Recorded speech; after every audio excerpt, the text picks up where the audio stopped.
What is wellness? I think of the image of wellness as like pure joy. The important thing is for people to choose, like, what do you want to do? Wellness are the things your grandmother told you to do. When you really start to think about it, the answer feels more complicated. I'm Maya Feller, registered dietitian nutritionist and author. And I'm Dr. Kavita Patel. We're the hosts of Well Now, Slate's new podcast on wellness. Join us every Wednesday as we tackle that simple yet important question, what does it mean to be well?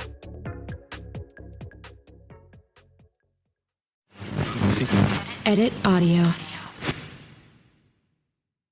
I learned to drive at 11 when my dad, spur of the moment, bought me a dirt bike. 11-year-old Robin could always be found zipping around the neighborhood at 40 miles an hour at like 7 a.m. I'm sure my neighbors just loved me. By 12, I asked my mom if I could drive the car, and she was all, sure, why not? And she sat in the passenger seat, just looking out the window and smoking, as my tiny self drove through all the back roads of our upstate New York town. At 13, my friend Dale and I decided to take his dad's motorcycle joyriding while his parents were at work. The third day in a row, we stole the motorcycle. We went out on an extended ride, like we were pushing our luck. And by the time we pulled back in the driveway, his mom was standing by the garage, arms crossed, like livid. Needless to say, I ran home and Dale and I never hung out again. So I look back on all these things and I'm like, holy shit. Each one of these scenarios, they could have gone sideways in about 100 different directions. But what would it be like to face those fears today? Well, here's what I say. Ask me in 18 months when I have to teach my daughter to drive. Help. Hello, everyone. I'm Robin Hopkins, and this is Well Adjusting, where I talk to people about life stuff, but not in an NPR way. It's more like we're at the bar, having cocktails, getting into your business sort of way. It's giving drunk NPR. Oh, and producer Steph is here too. Hello. Today we chat, facing your fears on the open road. Hello, everyone. I am so excited to be here with you today. We have an absolutely fantastic episode that is all about facing your fears. My pal Susan is I'm going to just say, just a tad bit terrified of driving. And she has been really since her first attempt of getting her license. And we are really getting into the stuff that's behind the fear and maybe, just maybe, how she can face that fear and get into the driver's seat. It is such a great conversation, and I'm about to hit play on it, except first I want to say this. If you've got a problem and you want to pick it apart with us, you can drop us an email at hello@editaud.io or DM me on any of those social platforms at RealRobHops, because we are always looking for new guests. Now, enough of me rambling. Let's just get to it. Beep, beep. Hi, Susan Hughes. Hi, Robin. How are you? Hopkins. I'm good. How are you? Good. Okay, well, why don't you introduce yourself? My name is Susan. Yes. Well, let's see. I'm an art director and artist when I'm not working, and I have a wife and a 9-year-old son. And who's smarter than I am? Your son. He's a good boy. And we live in Queens. I'm a native New Yorker. Yes, you are. And the native New Yorker part is key to why we're here today. It sure is. Yes, absolutely. Sure is. I'm here today to talk about my fear of driving. Is this an intervention? And facing my fears. All right. Well, let's get into that. So, you're not 16. No. Not 16. And so, I'm from upstate New York, where, I learned to drive at 12. Right. On the back roads. So it's to grow up in the city and to not drive is blows my mind a little bit. Yeah. Okay. Well, fair. So a couple of things. I actually do have a license. That's the other weird piece of this. So you do? Yeah. Yes. But in my defense. She's already hedging her bets. You have driven. I have driven. So here's the deal. I went through the normal steps of, high school driver's ed. Sure. Everyone has to get their license. So I didn't overthink it, really. It was fine. I didn't like it, but I remember thinking this is scary, but I'll adapt. At some point, it'll become second nature. So I got my license. And then the short story is And I never drove again. But that's not totally true. I drove a few times. It would come up. It was one of those, I remember there's a famous story. It's not famous, but in my mind, it's a big deal that I drove myself to the dentist once because it was a neighborhood where my parents used to live. So it was like a 25-minute drive that I had to do alone. It was terrifying. I know. You can't relate at all to what I'm saying, right? What's so funny is because driving means freedom to me. I got my license on my 16th birthday. Right. Except as a New Yorker, freedom to me meant something totally different. Exactly. Freedom meant I could take the train into the city and meet my friends. My parents trusted me. I could stay out till late, 2 a.m., whatever. Probably took a cab home. And then I went to college in Manhattan after that. So again, 4 more years where are you going? I'm not driving. Yeah. I'm taking the subway. And I just never really did it. Oh, wait, one more chapter. I was a nanny for a summer, which is already, in East Hampton. And part of the interview was like, oh, do you have a license? Do you drive? And I said yes. And I thought about it afterwards. I'm like, oh my God, I just said yes without even thinking about it. And because you do have a license. I did have a license and I wanted the job. Sure. I had to drive the kids to play dates a few times. I'm just picturing young you with fingers gripped on the wheel, just everybody be quiet. Yeah. And acting like I wasn't nervous in front of these 6-year-olds because I thought I was going to get found out. Fear. Each time I was terrified. I do think about the very end of the summer when there was one errand they wanted me to run without kids, just go pick up something from the store. And I remember I had this moment where I was aware of not being terrified. I'm like, yeah, I'll just go do it. And if you had kept driving, then there would be no story, there'd be no problem. There'd be no Hudes on the podcast. That's correct. I know. But that was the end of the summer. That was the last time I was asked to drive. And then it was you never left the city, so you're on the subway and Uber's around now and taxis and you don't need to. And then you got a partner and she drives. Right. So then there's the partner. Yeah. So because by the way, that's how we got here. I know. Was we were away on a weekend and she was like, I need you to start driving sometimes because now at this point, do you feel like there's a burden on your family because long trips, it's like Janice has to drive all the time? Yeah. So Janice, she doesn't put a lot of pressure on me. And, at first she like everybody else, she's like, wait, you don't drive? She's from Long Island. Yeah. She didn't even comprehend an adult being a non-driver. It didn't make any sense. What drives her crazy is that she's met so many people through me who don't drive. And oh, really? Yeah. Oh, I mean, I have endless friends who don't drive. And, it makes her crazy because it's validating in a way, right? Exactly, because you're winning. Yeah. So not only do I have friends who don't drive, I keep a list of the celebrities who don't drive in my head. Tina Fey, just throwing it out there. Just so you can win the argument, right? J-Lo, native New Yorker. Well, I could go on and on, but it's fine. So fast forward to, living with Janice, she kind of accepted that I didn't drive. I mean, what is she going to do? But she was encouraging all along. Yeah. And then we started talking about having a kid. Mm-hmm. And then it became, if we're going to have a kid, you might have to drive. It might be nice to drive, right? Even though in the back of my mind, I'm like, well, we live in Brooklyn. Everything is it's going to be fine. Everything's a stop away. It's going to be fine. We'll deal with this later. Yeah, well, exactly. But before I got pregnant, I did take a handful of driving lessons, adult driving lessons to get you comfortable behind the wheel. And that was a little bit of a mistake because the teacher, he was crazy.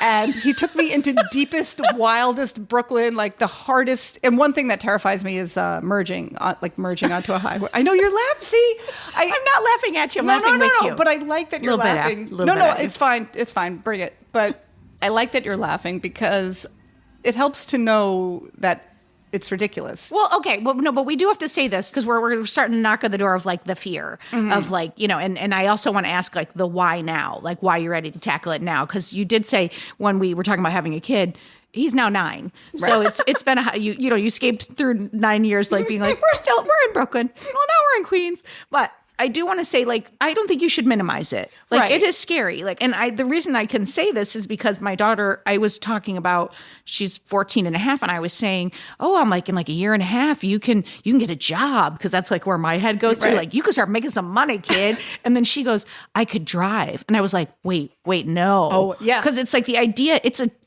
3,000 pound, piece of machinery that can just plow over somebody. Correct. So that's by the way, I'm not helping at all right now. No. We're going to get to the helpful you part. You are not telling me anything I don't already know. Trust but I'm me. just saying, don't minimize your fear. Right. I think it's valid, and I think you can see how you got here. Right. But that's the crux of it right Yeah. there, is that, to me, in my mind, and that's this is why you should get a license and drive and keep driving at age 16, 17, because you're not aware of consequences. Sure, you don't have sure. that fully developed brain where you overthink things. Oh my God, I right? think of all the stupid things I did driving at 16. Right. So now I've waited too long and I've gotten to the point where I know too much. It's such high stakes. This is the one thing I could do, or I could actually kill somebody. Right. I mean, there's nothing else. I do not have that kind of power anywhere else. I could. The only thing I thought of besides that was like dropping an air conditioner out the window. Which, by the way, is another big fear, like in a city apartment. Well, every time I install an air conditioner, I'm like, I hope I don't kill No, someone. you should be. I once was walking in Manhattan and an air conditioner landed like 10 feet in front of me. And I was like, my that God. would have killed me. Like, Yeah, you definitely would have died. I love that Okay, I'm laughing so, yeah, about I know. that. So, yeah. So it's the high stakes nature of it, Yeah. right? One false move in my mind, one mistake, and it can have terrible consequences.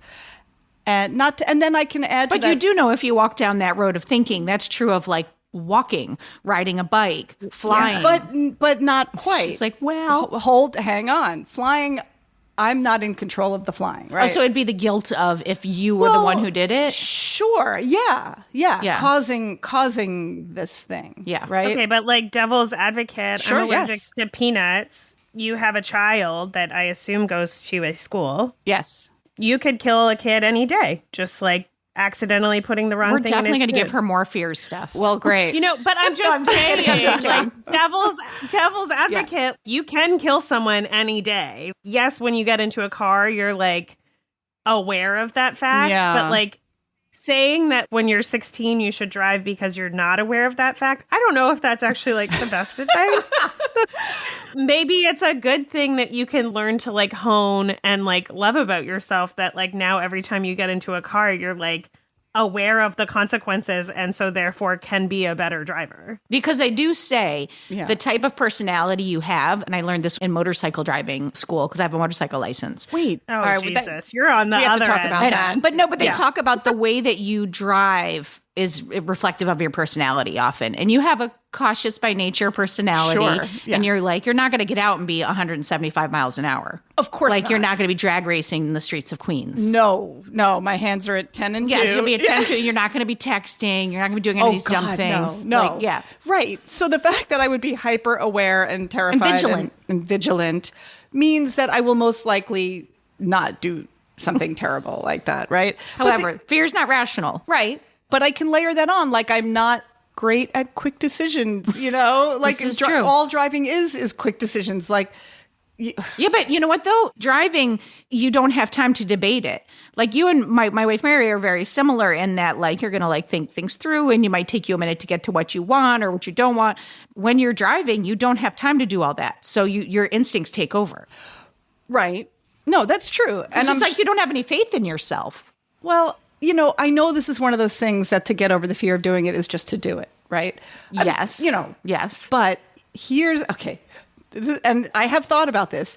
This is another thing where the practicing of driving has to take place in a real world scenario. Well, and that's my surprise for you is I have a place that's not a real world scenario and I'm going to propose, but we're going to talk about that later. I'm going to propose that we do a driving lesson, but I'm going to give you time to marinate on that. No. Oh, okay. But I want to ask you, before we get in too deep down into the whys and the hows and the fixing, like why now? Why are you going to tackle this now? Yeah. So, okay, remember my plan. Remember the Brooklyn plan of having a kid and always being near a subway and Yeah. it's fine and, Yeah. there's lifts and whatever.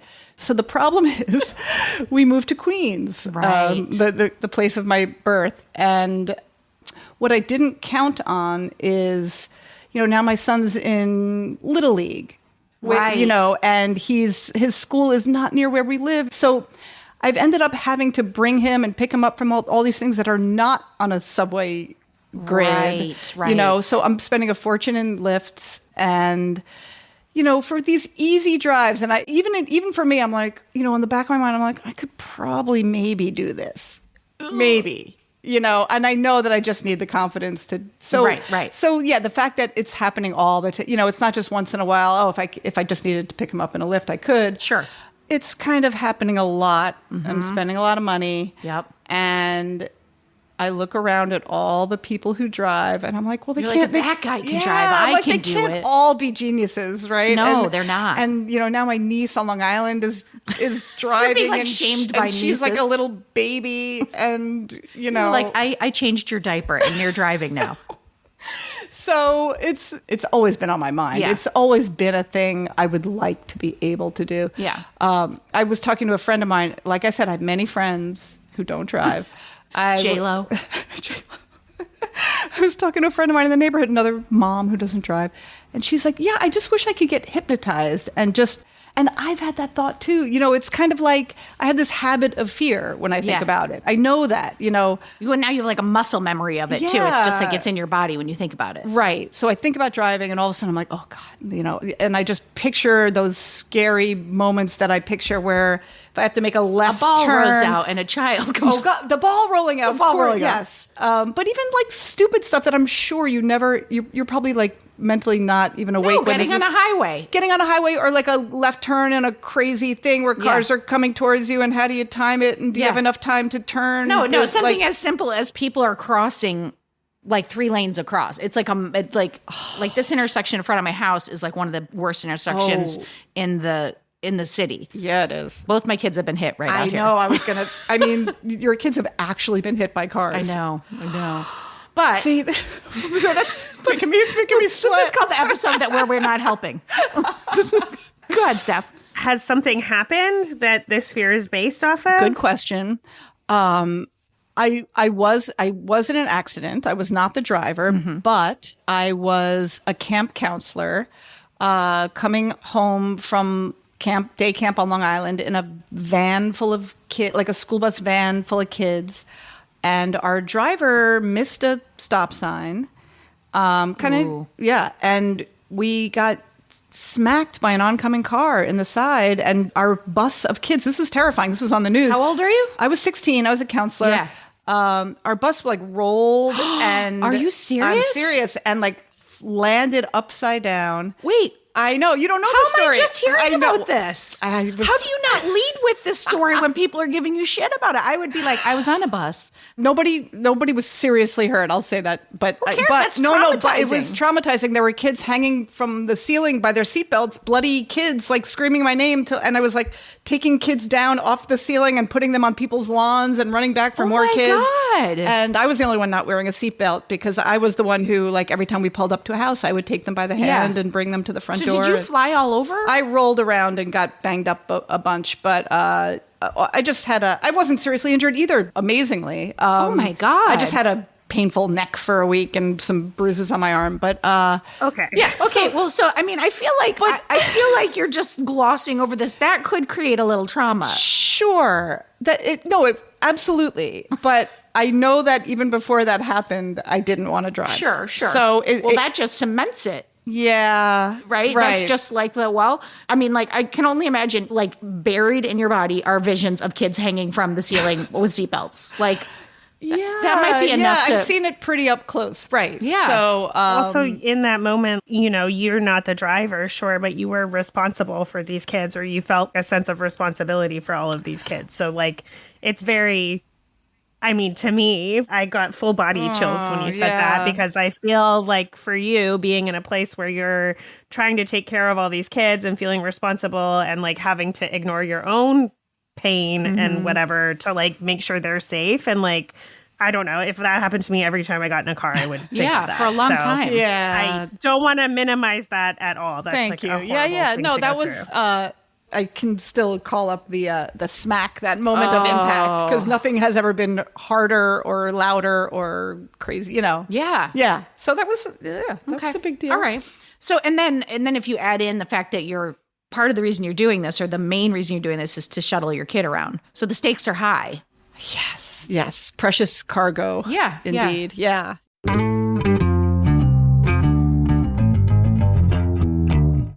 All right, people, raise your hand if you have ever been personally exhausted by email, right? Same, friend, same. We're all so constantly inundated with email. And if you're like me, going through your inbox becomes less about responding to everything and more about just finding a way to keep tabs on the messages that really matter, like the ones from the school telling me my kids are in trouble that I get all the time. Anyway, that's where SaneBox comes in. Think of it as an EMT for your email. As messages flow in, SaneBox does the triage for you, sifting only the important emails in your inbox and directing all the other distracting stuff, you know what I'm talking about, into your Sane Later folder. So you know what messages you need to pay attention to now and what stuff you can get to like eventually after maybe a nap or, a cocktail. It also, and I know I'm waxing poetically, but it has some very handy features like the Sane Black Hole, where you can drag messages from annoying senders that you never want to hear from again. Bye, friend. Oh, and it also has Sane reminders to ping you if someone hasn't replied to your email by a certain date. I mean, nothing like having to follow up on your follow-up, am I right? All right, best of all, you can use SaneBox with any email client or phone anywhere you check your email. I mean, come on. See how SaneBox can magically remove distractions from your inbox with a free 2-week trial. That's a deal. Visit sanebox.com/well today to start your trial, and you're going to get a $25 credit. That's sanebox.com/WELL. Go ahead, folks. Get it.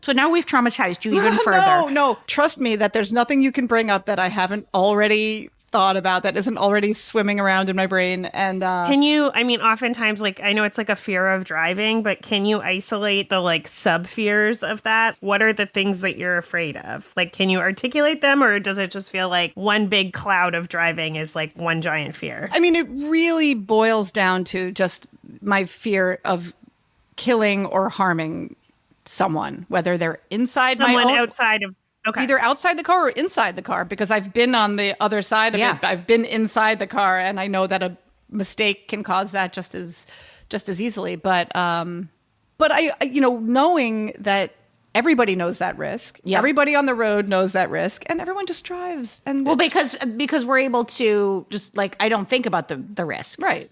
Let's say you had a fear in a totally different area. Yeah. What would be the thing you would do? Or if I had a fear, what would be the thing you would tell me to do? Because I do think a big percentage of is that thing that you said of just what's that kind of therapy where it's not like aversion. What is that where you just you just do the thing that you're scared of? Yeah. Exposure therapy. Thank you. Right. But there has to be other things outside of that work for you when you're scared. Yeah. Well, funnily enough, my other big fear is public speaking. And look at that. You're doing it right now. I'm going to bring all your fears to the front. It's great. It's so fun to be friends with Robin. But with public speaking, which I have to do sometimes for my job, there's beta blockers. I take beta blockers, which block adrenaline. And is that a one-off sort of thing, or that's a regular all the time kind of thing?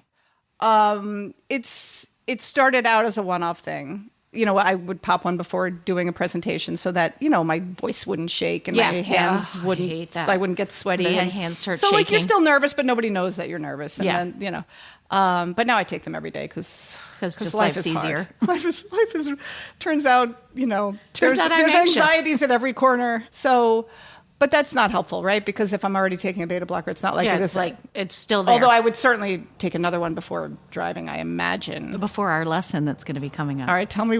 We're going to do a lesson. I've got it. I'm actually okay with that. I don't know if you thought this was going to be a big, scary reveal. I am okay with the idea of a lesson. If there's someone else in the car with me, kind of talking me through it. I'll tell you what, we'll be using your car, though. Not mine. Just kidding.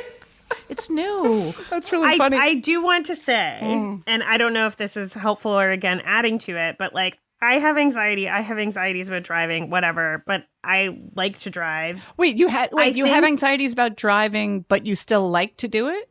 This is interesting to me. I took a really long time. I also had some major trauma. I had a friend die very young, like when I was in high school driving. And then the next year, a friend of a friend died, also driving. And I was like, I'm okay. I also like partied a lot when I was in high school. And so I was like, well, if I drink at all, I'm not getting near a car, or like if anyone drinks at all, I'm not getting near a car. So I was like really opposed to getting my license. I had done my like written test, but I like as soon as that happened, stopped taking my driving classes or whatever. And I'm also Canadian. So I think it's later in life. Like you can only start at 16. So that happened. And then years later, like this is going to sound ridiculous to you, but I got my license because I decided that I wanted to move to the Yukon, which is up by Alaska. And the way I wanted to get there was to drive. So I lived on the east coast of Canada. I drove across the whole country and then all the way up north. It took like multiple days. And I was like, well, I can do that. And that was how I decided I needed my license, because I needed a full license. We need to take your driver's lesson to California. We're going to just get in your brand new car and we're going to put 3,000 miles on it. And then we'll end up at like Disney. Oh, that sounds great. Yeah. I mean, I don't recommend it, but all I will say is that like there's a certain amount of anxiety that I think is healthy to have. Yes. You know, like anxiety is the thing that keeps you from walking out into traffic without looking both ways. Right. Like it's healthy to have some sort of anxiety about driving. I think the more you do it, the less it gets. But I also think, and Robin will probably relate to this, now my anxiety is less about my own control of the car and what I'm going to do to other people, but like there's a part of driving where you have to trust the world around you to some extent, or trust yourself to get out of the situation because... Well, that's defensive driving, right? That's the whole strategy for that. There's a bajillion people. Not everyone is a great driver. Like, we all know that. So, like, I mean, I hope that this sounds hopeful in a way that there's, like, a healthy amount of anxiety that is always present for anyone that's driving. Whether it's an anxiety about what you're going to do or what the world around you is doing, you have to suspend some faith in the like ecosystem of people driving in order to drive. Yes, I get that. I think that's right. And I think, I know that everyone else on the road is not trying to get into an accident. Like I've got my own decisions to make behind the wheel, right? But if I'm doing something dumb, hopefully there's someone else who is going to help me to avoid a collision or whatever. Yes. Well, right? yes. And I want to say two things. One, I want to say, like, to add on to Steph's point, I think that we are under the mistaken idea that if you're scared of something, it equals bad. Like, there's this underlying thing of just like, I'm scared, it's bad.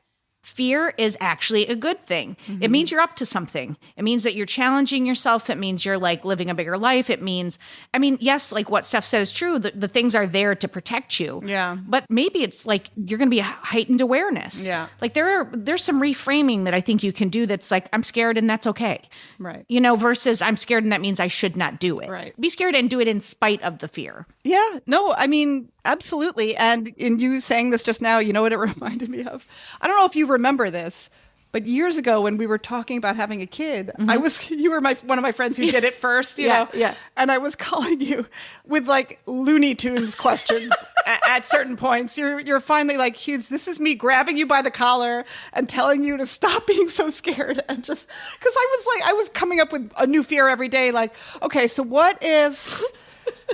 I mean, I don't even know, because I was so scared to have a kid, and you gave me a good talking to. You're good at this, I remember. But that's the thing, like you can do this in spite of it. And then I also want to say, like, there's another reframe that I think would be really helpful for you, which is all the things you're saying are true. Right. It is dangerous. There are, lives at stake. There are bad drivers. It is scary to drive in New York City. Yeah. So there are scary things, but I think the reframe of that is then you become your goal. Like I think about like when I start to focus on, like, let's say I'm playing tennis and I start to focus on, oh my God, I can't fucking lose to Elise Tab, right? Guess who gets worse? Me. Right. But when I stop and I breathe and I take breaths and I go, okay, I just want to focus on my toss. And when I focus on that thing, I'm out of it and then I play better. And so like, I would tell you to just focus on defensive driving. Right. And, defensive driving really only means that when you pull up to any intersection where someone could run a red light, you're looking left, you're looking right, you're you're always keeping your hands in the position. You are, driving at the speed limit. You're like defensive driving is a real skill that I think, and it may be an illusion but it gives some of the control back to you. No, that all makes sense. Because if you sit around in the car and focus on, I could possibly kill someone, this is going to be you with your hand shaking, trying to start the ignition, if anybody actually had keys anymore.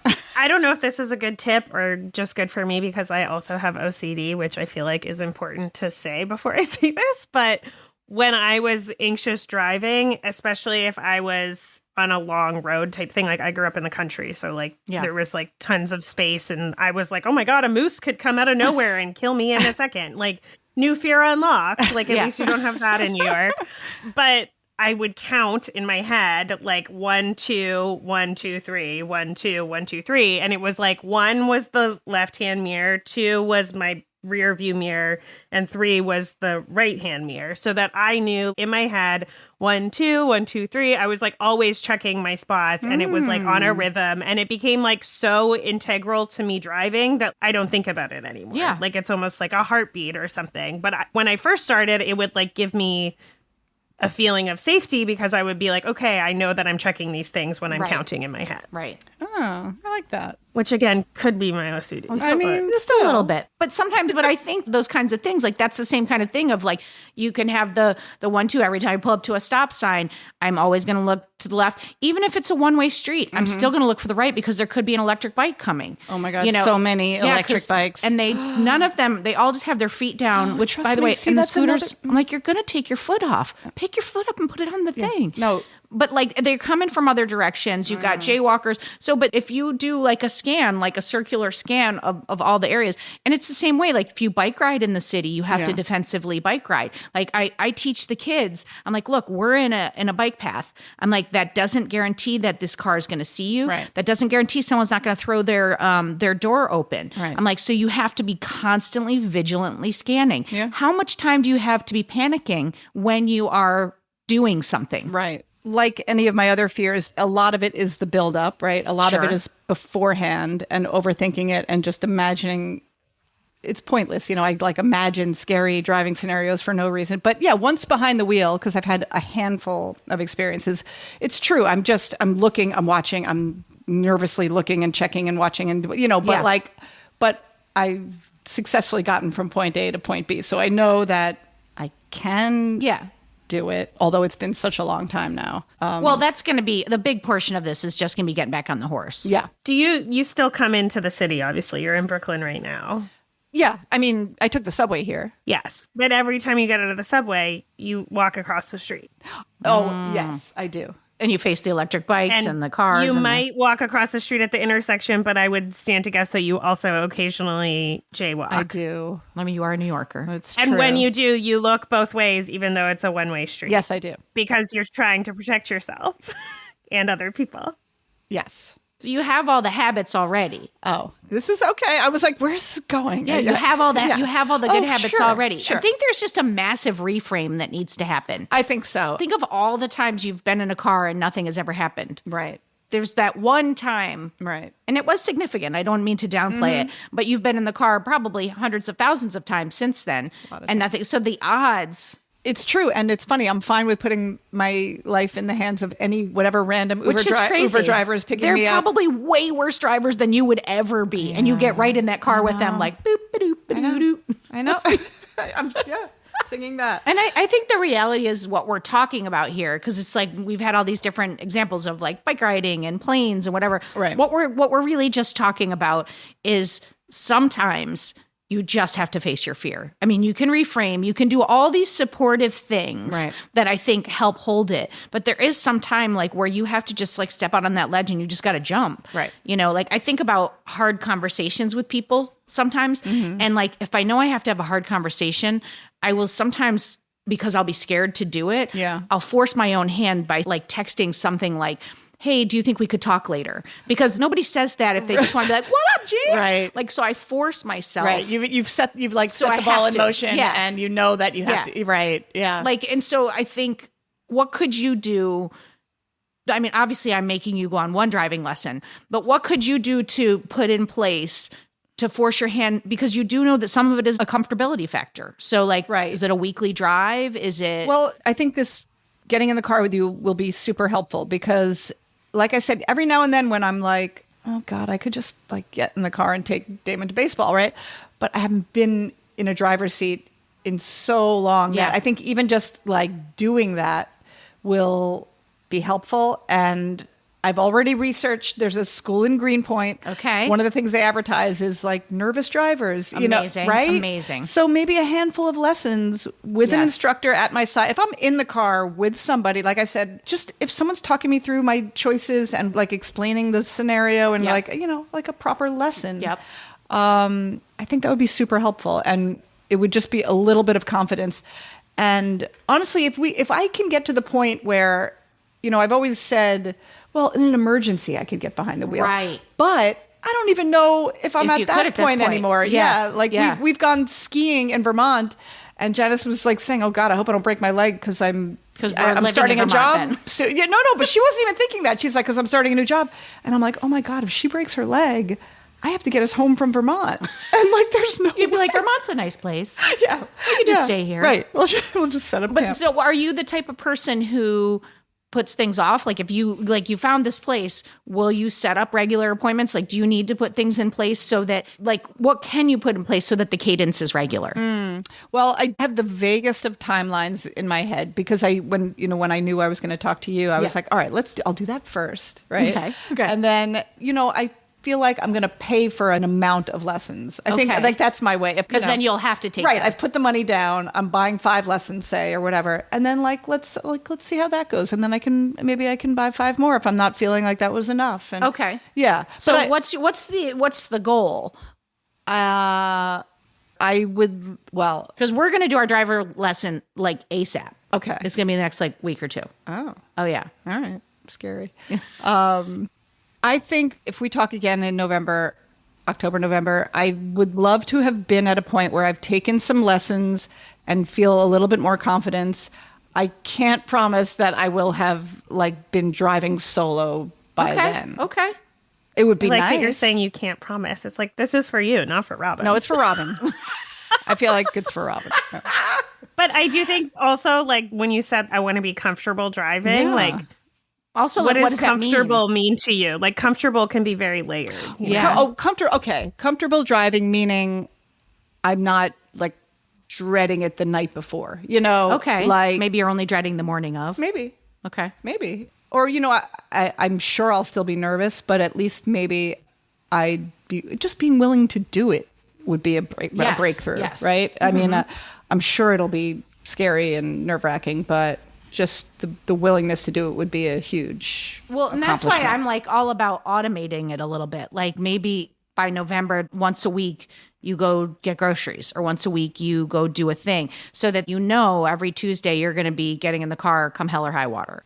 Do you want an accountability friend or someone to talk about anxiety with? I like that. I'm very well versed in anxiety training. No pressure, but Yeah. I am scared of driving still sometimes. Okay. And Love it. And I Yes. think, Thank you. while this is, I think on the surface can feel like a lighter topic, I think you should be really proud of yourself. Like hearing the part about the accident changed the entire conversation for me, because I was just like, that's really significant. But even if you take that out, it shouldn't be minimized. It's a scary thing. Mm-hmm. It's, it's like people who have fears of going to the dentist. Like whatever the fear is for Right. you, it's very real. Right. It's very palpable. And I don't think that trying to minimize it ever helps. Right. It's like saying don't be nervous. It's like that never ever works. Right. You're going to do great. Thank you. I appreciate that. And I'm going to, with your permission, perhaps bring a little recorder for our driving lesson. It's going to be great. I can't wait. It's going to be great. You have reached the well-adjusting expert of the day. All right, today we have got some expert of the day advice from none other than our editor extraordinaire, Maria. What I didn't know was that she too has suffered from real anxiety and fear around driving. Maria? Last year, I picked up driving lessons again after a break of 10 years. I'm generally an anxious person, and driving lessons made that so much worse. So here are a few things I learned to keep any extra stress at bay. I get low blood sugar easily, so to stop myself getting shaky halfway through a lesson, I always made sure to eat a meal or a healthy snack before. I also always took water with me to stay hydrated and alert, plus it's an excuse to pull over and have a pause and refreshment if you mess up. I made sure that I never had to do something important in the couple of hours after a lesson, so I could kind of come down from the adrenaline and not get unnecessarily stressed about something else. And one more thing which my lovely mum taught me. If I have a moment where I think I've messed up or I doubt myself, I take one hand off the wheel, if it's safe to do so, gently rub my leg and say, "You're doing really well, Maria. You're doing really well." It sounds so silly and superficial, but it's genuinely soothing. And hey, I recently passed my test with 0 faults, and I'm becoming a more confident driver every day.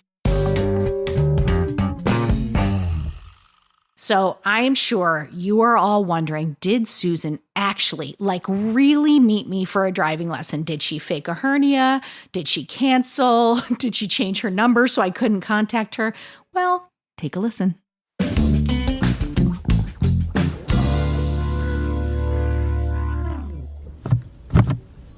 Did I not turn the power on? Maybe you didn't turn the car on. There you go. Okay. How much gas do we have? Imagine if we ran out of gas. Oh my God. Why is it hybrid system stopped, shift into park? Why? Wait, so I have my foot down on the brake on the gas, on the brake. Sorry. Oh my God. Oh my God. Okay. I'm a really good teacher. My foot is pressed firmly down on the brake. Correct. I'm going to push this button and put it into drive. Yep. That's neutral. What's the S next to the D? That's, don't worry about it right now. Okay. And now, here we go. I'm gonna pull out, let go of the brake and gently, and I'm checking my mirrors, and I'm looking one little look over the shoulder. And here we go, right? Here we go. Crap. You're doing it. You're doing it. I'm operating a motor vehicle. I reread the driving manual. Yeah. Which is good. That's good you did that. And it said something that I found sort of comforting, because it said when you're about to make a left turn and there's oncoming traffic, with experience you're able to judge gaps. But if it says if you're not sure, don't go. Just wait for the light. Yeah. Or wait till they stop. Yeah. With their light, and you're already out in the intersection, and then go through. Yeah. I'm just kind of doing a little bit of a loop. Yeah, we're going to do a few loops until we get comfortable. Until you can get a little higher than 12 miles an hour. But this is good. You're already feeling comfortable. 12 miles is very comfortable for me. And I think the thing for you to be thinking about is the joy of this, of the freedom that's going to come. Look at this. There's a whole garden out here. This is a crazy. Looks like community garden over there. Oh, sorry. Yeah. This is good. This is good. You should be distracted. So where am I? What do you think? We're gonna keep on straight. We're gonna keep on straight. I feel like there's all kinds of shady shit going on out here. What's that guy doing in that car out there? Leaving a body over there. Or there's some sex happening. There's things happening. Yeah, I mean, you're not going to come here for just drug use. But these could also be drivers too. Look how slow they're going. Yeah, I like that. I wish everyone could just go that speed. And we could all just I'm not in a hurry. Can't we all just get along? Yeah. And if driving were this, I would be. I know, with these wide open roads. I would love driving. This is delightful. I'm on a Sunday ride. Look at that. You're doing great. Thank you. You are. All right. How are you feeling is the question. I feel okay. Okay. I feel okay. I feel like this feels I had a feeling this wouldn't feel too crazy. See, but now there seems to be more there's some traffic up here. We're going to see. Let's see what this is. It's been going 25. I'm going 32. I think we're heading back to the entrance. This is the exit. No, I'm not exiting. Okay. So you did everything you were supposed to do. Make a U-turn. Make a U-turn. Yeah. I hit the brake. You were just stop. I screeched to all. Yeah, I'm not exiting out of here. No effing way. You know what I want to practice doing is honking my horn, because I have no idea how to do it. How hard do you? That's it. Honk it. But you're not. Do it. I don't want to be one of those. Honk it. There it is. Do you feel I can do this? Yes, I feel like this is an attainable thing for you. Yes. This feels nice to be in the driver's seat, and I like it. And I feel like now I want to get to the part where I feel comfortable doing this, and then I feel like that would be great. Right? But it's not automatic. That's okay. It's I have to do all the work to get to the comfortable place. But this is it, though. Okay, now this is nice here. There's no stoplight, but you're going to make a right here. So follow your lines here. And look at these little children. There's children. Yeah, great. Well, not great. But I know. Great. Well, they're getting in our obstacle. Life, right? They're getting in the obstacle. Oh, no. Oh, no, they're not. Okay, so kids, I see you. Okay, so you're good? You're good? So, when is your first lesson? Well, I haven't done this yet. I haven't booked it yet. But this was the first thing. Yeah. So I want by next week you've booked your first lesson. Reasonable? booked, yes. So something like this, just keep an eye on the kids. You don't have to worry about them, but you're just keeping an eye on them. I have to be aware of them. Yeah, that's all. absolutely. That makes sense. All right, this feels good. Right? Yep. I mean, all in all, your first trip, spectacular. Oh, thank you. Thank you. What do you rate yourself? This feels good. I feel like maybe I'm a solid 7. Come on. Well, there was that moment where, I don't know, what did I do? You just stopped quickly once. That was it. All right. 8.5? Yeah, you got to go bigger. Go right here. Oh, I didn't signal. I'm back to an 8. I thought I was an 8.5, but then you're just a New Yorker. Should we leave this parking lot and go find something else? Are you up to doing something else? I don't know. Okay, don't, before you can think. Hold on. I'm stopping. All right, we're going to, one last thing. Now we're doing like real traffic here. I'm going to put it in drive. You're going to put it in drive. So, pulling out is going to be your hardest part. Yeah. You can do this. I think I'm ready to do it now, right? Shit. Oh. No, I'm just kidding. You're doing great. Oh my God. You're doing great. I was just kidding. Oh, there's no kidding. Don't kidding. You're kidding about... Look at, there's traffic. You're doing it. Fuck. Okay, you're doing great. All right, I'm going. I don't see a bike, but... No bike. You'll see the bike coming up behind you in the rearview mirror if you're checking it on the regular. And so it's a little narrower, so you're looking for doors opening, all that shit. This is where the scanning of the road. Yep. And then parked Keep school straight. bus. Going No straight. one's got to know. Okay. I think that Full stop. your self-chatter actually makes you feel calm. You're going to make a right up here. Okay. Makes you feel calm, and I think it's something you should continue because it's helpful for you. Yeah. I like That's how I do it with the kids. Who said that they pat themselves on the leg? That was Maria.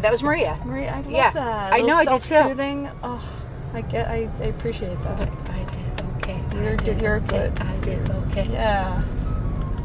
Look at that. You did it. Okay, now he's doing a 3-point. So I'll give him a minute. Yep. I'll give him a minute. Let him do his thing.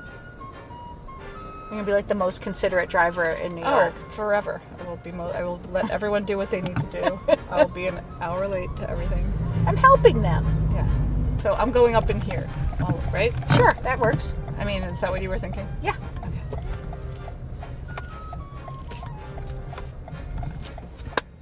Yay! End of lesson. You did it. Thank you. And scene. Whew, what an incredible episode. I got to say thank you so much to Susan for opening up and sharing that fear and being willing to move through it on mic and in the car. I mean, bravo, Susan. And thank you to Maria for her lived experience tips for putting yourself back in the driver's seat.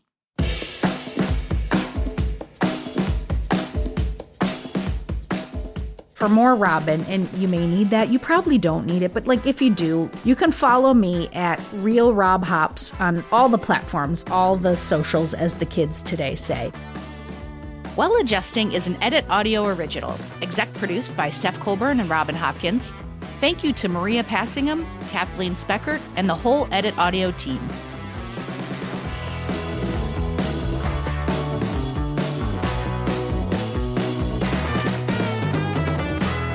Oh, hey, before you take out those AirPods, this show is just for entertainment. If you are in need of help, please, please, please reach out to a professional. Go ahead and get that help. You deserve it.